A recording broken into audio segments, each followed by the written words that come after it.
when we go into stores, whether we're grocery shopping or buying clothes, a lot of decisions need to be made. So what biometrics allows us to do is get an idea of that cognitive process, that decisions that are being made in those moments, as well as the emotions that we feel during those times. My name is Katelynn Carter-Rogers, and I'm the Research Associate with the David Sobey Centre and a PhD student at the Sobey School of Business.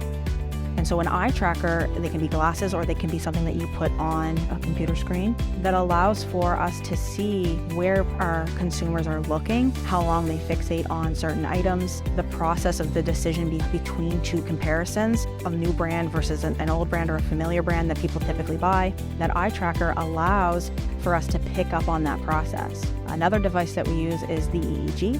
An EEG, a little bit more invasive, but it goes on your head, and what it does is it reads the brain waves at the surface level.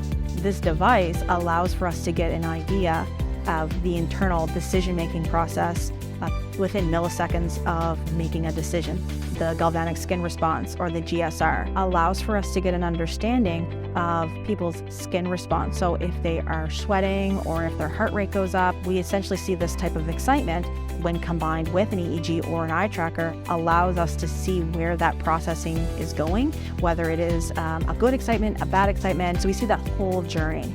Is it between 2 products, 3 products, and then the end behavioral grab that they end up doing. So we're able to see that as a whole.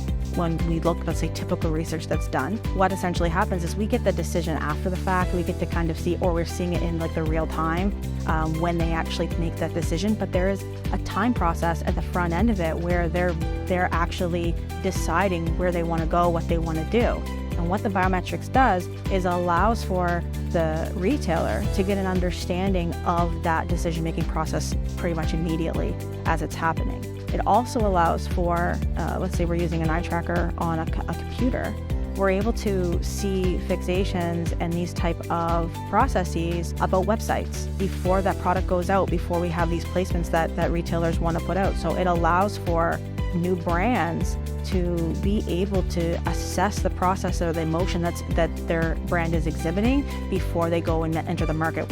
Now we're seeing things very experimentally happening in labs or like working with the retailer one-on-one, but there is a lot of opportunity for growth in the neuromarketing area of research, especially with different types of biometrics, that's gonna allow for retailers to get that customized experience for them and for their consumers.